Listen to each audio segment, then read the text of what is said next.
Right now on News 8, rolling in gold, the big year for Iowa farmers and why it's not translating into cash in their pockets. It's unsanitary, unsafe, and it's bullcrap. Demanding change, the eyesore in West Davenport and why an abandoned neighborhood still remains untouched. Live from WQAD, News 8 at 5 starts now. Good evening, I'm Denise Hanitka. And I'm Jim Mertens. Thanks for joining us at 5. And parts of the Quad City area could look like this later this weekend. Video from St. Louis where they're seeing a 1/4 inch of ice in some places, and it could get worse later Sunday for us. Downed trees reported the Carbondale area, and the Illinois Department of Transportation reporting roadways are covered with patches of ice and snow in southwestern Illinois. The Quad Cities could see a similar winter blast as we move into the weekend. So let's go over to Chief Meteorologist James Zahara with the very latest developments. That video can be kind of deceiving because the roads look just a little wet. They look fine, yeah, that's the only thing, but there are going to be some spots out there, no question about it, as far as tonight out there is for a concern. For us, our concern is going to be later in the weekend, near the end of the weekend, while we start seeing some of that, but until then, everything is looking dry. So here's the breakdown that I see, and as we showed you with the video around St. Louis, they'll continue to see some of that icy accumulation in those spots, but as the system slowly progresses northward, then we'll start getting into that. And at least for our viewing area, it's more of a later Sunday night event, especially Sunday night, before everything pretty much comes to an end sometime around sunrise on Monday. So it's not an icy event that we expect to see throughout the weekend. It's really later on Sunday for that to be taking place. Today has been a dry one and a cold one too. Temperatures 20s, even some upper teens that we're noticing to our north. Currently in the Quad Cities, 23 degrees after a daytime high of 26. And there's just enough of a wind to produce that wind chill around the lower teens. We're going to actually go ahead and break this down for you. And I'll tell you when really the roads are going to be at its worst and when things will be improving coming up in just a few minutes. Thank you, James. There are also some flooding concerns along the Mississippi River tonight. Down in Burlington, an ice jam has pushed the river out of its banks. It's measuring higher than 16.5 feet, nearly 2 feet above flood stage. The river is impacting the Port of Burlington parking lot, and because of the jam, the river is not expected to drop anytime soon. In Moline, the Rock River is just below flood stage. This afternoon, it was at 11.5 feet. The river is expected to slowly drop over the next several days. And just a reminder, you could always find the latest weather information on Storm Track 8's app. It's at your fingertips. You have an interactive radar, hour-by-hour forecast, and everything you need to know wherever you are. It's free for a download. Iowa farmers are getting good at setting records. 2016 meant record corn and soybean crops on top of record harvests in 2015. News 8's John David shows what this bin buster harvest means in our area. January is no time to rest for Dustin Johnson. Come on, sheep. It's time to care for his livestock and newborn lambs. But 2017 is starting on a high note for the fourth-generation Clinton County farmer. That's after harvesting record-setting corn and soybean crops. A year ago, we were thinking things were pretty doom and gloom, and having a nice-sized harvest really is going to help a young guy like me keep going. Iowa continues to lead the nation in corn production. Farmers concerned about a break-even year are doing somewhat better than expected.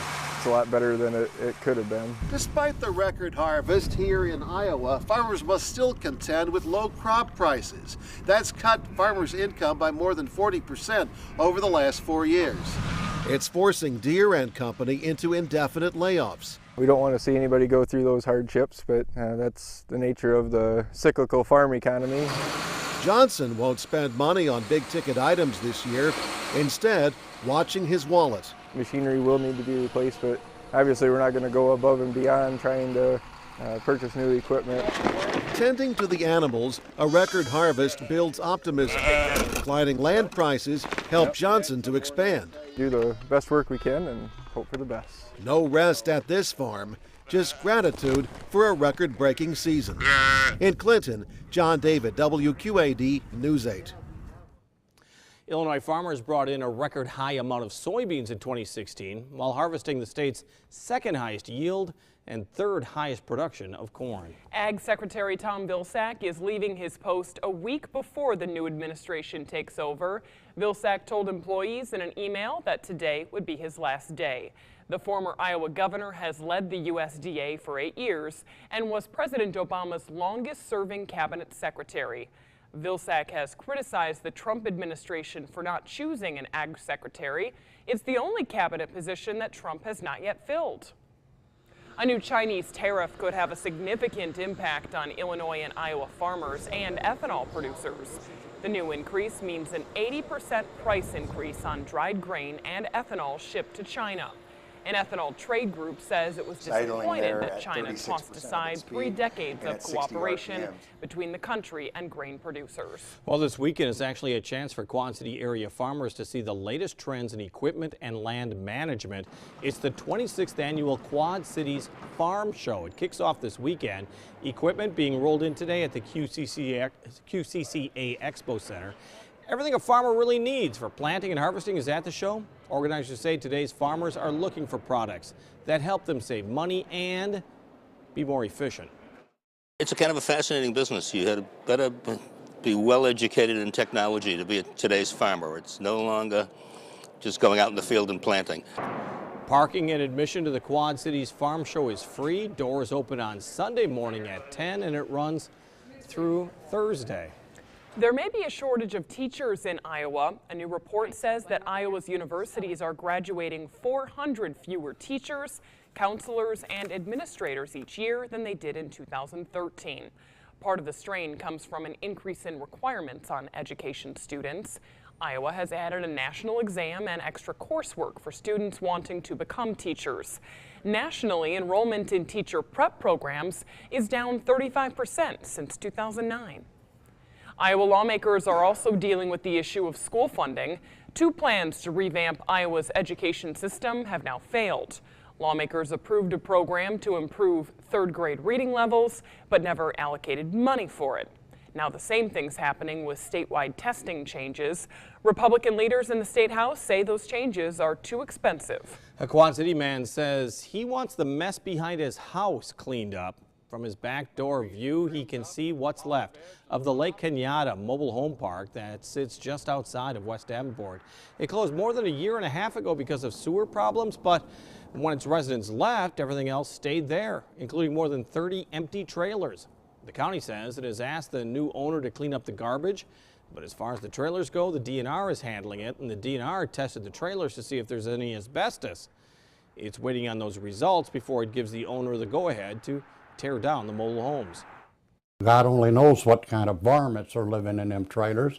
They got a couple gates up, but that ain't going to stop anything.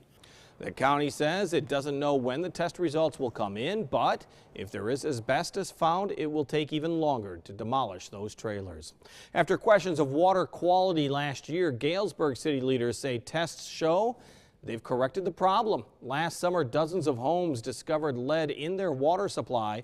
New tests show the city's water is now meeting federal water quality standards. The city is also working to replace hundreds of lead water lines running into homes. The first 500 lines were expected to be replaced starting in May of 2017. That'd be, of course, this year. Most of the remaining lines will be replaced by the summer of 2018. The project is funded through a $4 million forgivable loan. The old Rhythm City Casino boat has a new home downriver where people are calling it an eyesore. It's docked in the Mississippi in Memphis, Tennessee now. The new owner has it in a harbor, but city leaders say they don't want it there. The owner says he wants to rehab it for events like concerts and proms. He needs to come up with a formal plan for the boat by the end of the month, or he may be forced to move it. Still ahead at 5, keeping jazz alive, but in a new location. The changes for the Bix Jazz Festival and how it could become a one-stop event. And I'll tell you how all this precipitation come later Sunday is going to unfold. And I'll tell you where I believe the travel conditions are really going to be as hazardous right after the break here on News 8 at 5. You are watching WQAD News 8 at 5 with Jim Mertens and Denise Hanitka.